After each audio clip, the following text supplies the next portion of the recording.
The MLB playoffs continue on without the Philadelphia Phillies being a part of it, and their weaknesses are only becoming put on fuller display as they wait on the sidelines. On to break down what issue has shown face in the Dodgers vs. Mets series, which particularly stands out for what the Phillies did not do and why this was so costly and must change moving forward. So let's not beat around the bush any further and talk about how the Dodgers hit 6 through 9 hitters had 3 combined hits in last night's 10-2 win over the Mets, and the Phillies 6 through 9 hitters combined for 3 hits in the first 3 games of the NLDS. Now, I am recording this after game 5, in which the Mets did produce a victory to come back and ultimately extend the series a little. I do think this is just extending the inevitable for the Dodgers ultimately power on through the World Series, but who knows? Maybe the Mets have a little bit more team of destiny juice than I'm giving them credit. But ultimately, there's a bigger issue than just the production from the bottom lineup. It's the approach as a whole. And to elaborate on that specifically, shout out to our guy Luke Arcani over on Crossing Broad, who wrote that the Dodgers took some notes, or maybe they're just a disciplined baseball team with veterans that don't bite in the big moment. The Dodgers have drawn 30 walks off the Mets pitching in the first 4 games of the NLCS, while the Phillies walked just 16 times in the 4 games of the NLDS. I don't want to make things worse. It can't get much worse than the Phillies' performance, but if you take away game 4, they walked just 11 times in the first 3 games. And to take things a step further, if you take out Bryce Harper, Harper had 5 of those walks, with the rest of the Phillies having just 11. In addition to working counts, the Dodgers are also hitting 1 through 9. They're getting production from guys like Max Muncy, Kike Hernandez, Tommy Edman, and more. One guy can't carry to a World Series, and the Dodgers are showing that. Edman leaves the team in hits. Muncy and Hernandez are in the top 3 in the team in slugging percentage. Those 3 guys are the top 3 leaders in batting average for the postseason. So it is clear that the Dodgers are getting things done from a team-by-team basis. But the approach is something that I want to dive a little bit deeper in and talk about some names that could possibly fix that as we evaluate what this team could look like moving forward.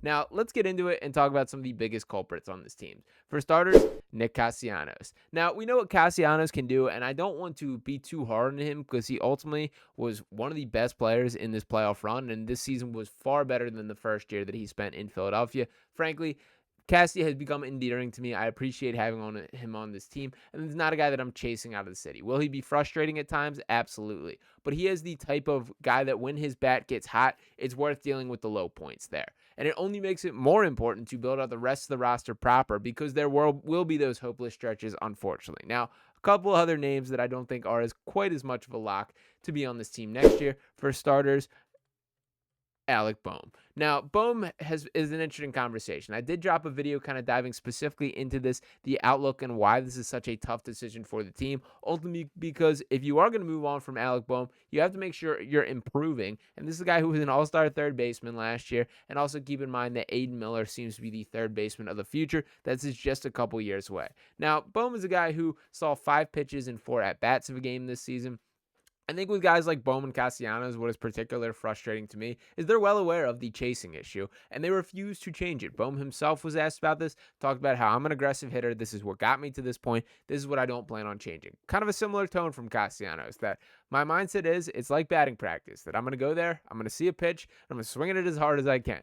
While I understand that, like for Castellanos specifically, I think he's a see-ball, hit-ball guy. For Bohm, I think he should be able to think through things a little further. And I guess just situational hitting is a point to emphasize here, that when the guy in front of you is walked on 4 pitches, don't walk up there with an automatic green light. Let's think through it. Let's work a count. And ultimately that converts to way more baseball, way better baseball. That I think throughout these playoffs, it's really stood on me how we're seeing teams just play small ball a little bit more than this Phillies team is willing to. Bun a guy over, hit a gapper, drive 2 runs in on a single. Those are things that matter. It's not always going to be the home run. And while I understand that seems to be the Phillies' preference, that's obviously how they were initially constructed with all these power hitters in the lineup. You got to adjust to that. Now, a couple other names that I did want to mention here. For starters, the Kyle Schwarber conversation is interesting. I think we've been way too caught up on this leadoff hitter or non-leadoff hitter talk throughout the duration of his time in Philadelphia. Ultimately, wherever he's hitting is fine by me, and why I'm okay with him staying in that leadoff spot, and honestly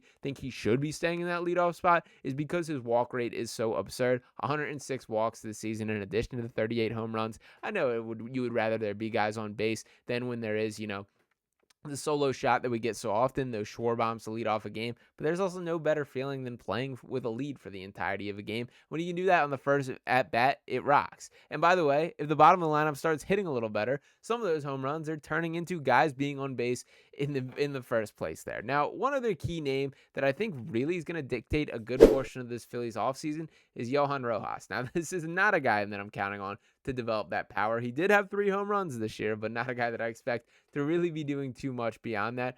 I thought Rojas took some nice strides this year. I do think the perception of him is a little bit more negative than it probably should be. The reality is he's never going to be a guy that is, an elite tool hitter or a guy that really, is batting anywhere above 9th in a lineup in all reality here. But what he can be is a guy that's a pest that makes up for it for defense. And what I will stick up for Rojas, for starters, he'll turn just these little bloopers that are squirreling around the pitcher's mound or barely getting to third baseman, a routine ground ball to third baseman he can beat out on a fairly regular basis. And that does matter. There's also this twitchiness, this pressure that he puts on pitchers when they're on the mound, when he's on base, that I really see from very few players across the entire MLB. So that is stuff that means something to me. But in order for all this to work, there has to be a balance of all of this. Now, to talk about the fix here, there's 3 names that I do want to bring up. And shout out to John Stalonis of The Good Fight. Also does a really good Phillies podcast that I recommend checking out. But he pointed out 3 names that could make a difference for changing. So I'm going to dive into each of these here. We're going to start out with my personal preference out of 3, Jerickson Profar. And he writes that Profar checks a lot of boxes. First, he sees a lot of pitches, an average of 4.10 per plate appearance. That's 56th out of 287 players with at least 300 plate appearance last year via StatCast. He hit 280 with a 380 on-base percentage and an OPS of 839 with 24 home runs and 29 doubles.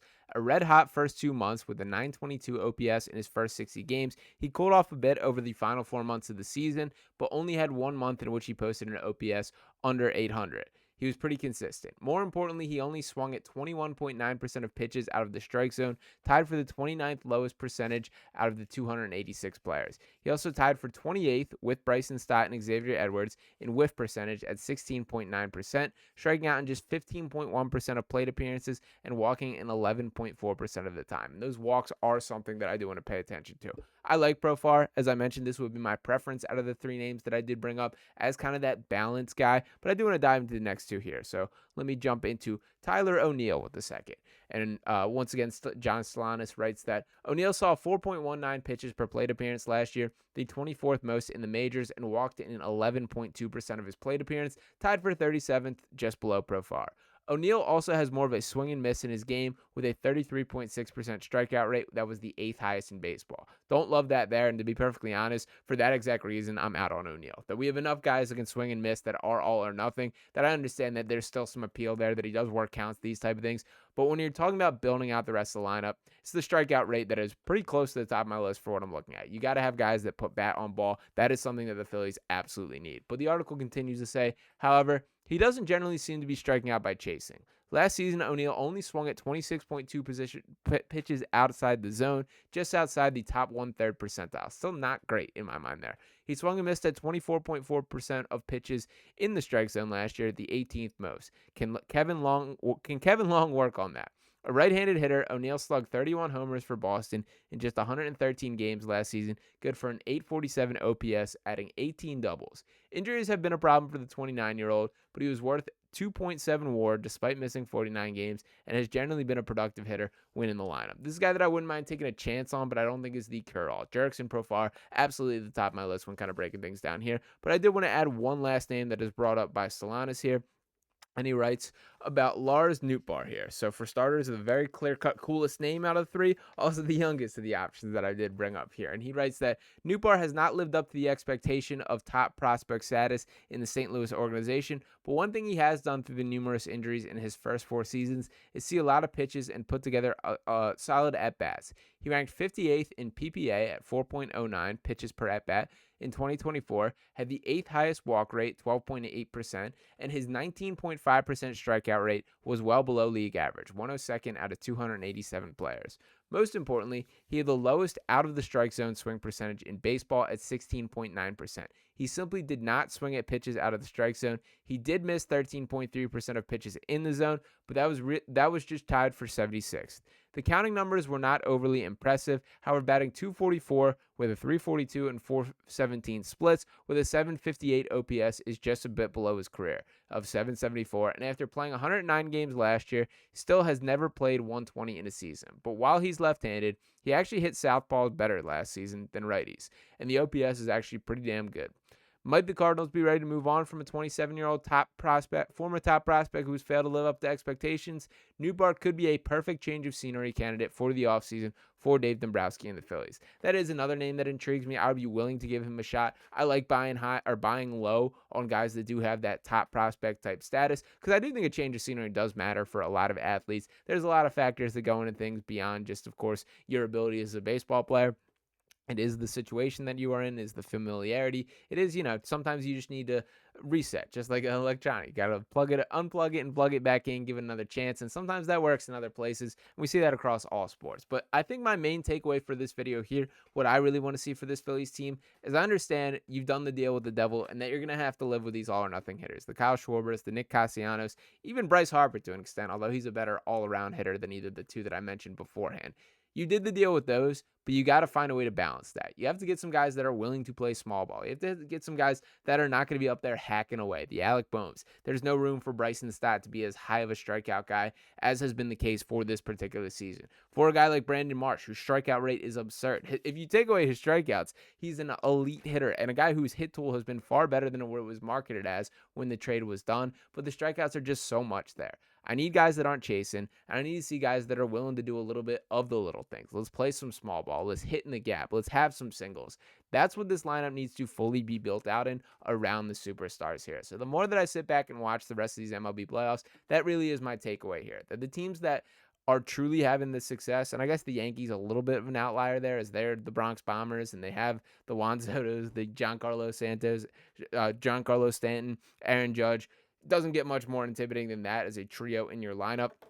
And ultimately, I think the more the Yankees win, the slimmer and slimmer the Juan Soto to Philadelphia sweepstakes get. But ultimately, maybe it doesn't take a Juan Soto. Maybe it is building out some of these just real deal good baseball players that are willing to put bat on ball and do the little things. That's kind of what my targets have begun to shift to for this offseason, but there's still a lot to get into. And ultimately, until the landscape, the offseason is fully established and the season is over, we won't have a full idea for what the Phillies even have a chance at there. So we'll see how things that go from that point. But ultimately, I want to hear from you guys in the comments. Do you think that makes sense? Do you think they should be targeting a little bit more of these constant hit guys, hit for singles, hit for gaps, working an account? I do think this lineup desperately needs that, and these are three names that I think could bring that to the table. So let me know what you guys think in the comments. Make sure you're dropping a like and subscribing to the channel if you have not already. Appreciate each and every one of you guys for rocking with us through our first Philly season here. We're going to be doing things bigger and better in year two, so make sure you tap along for the entire offseason, as we're not slowing down by any means. Appreciate you guys once again. Talk to you next time. Peace.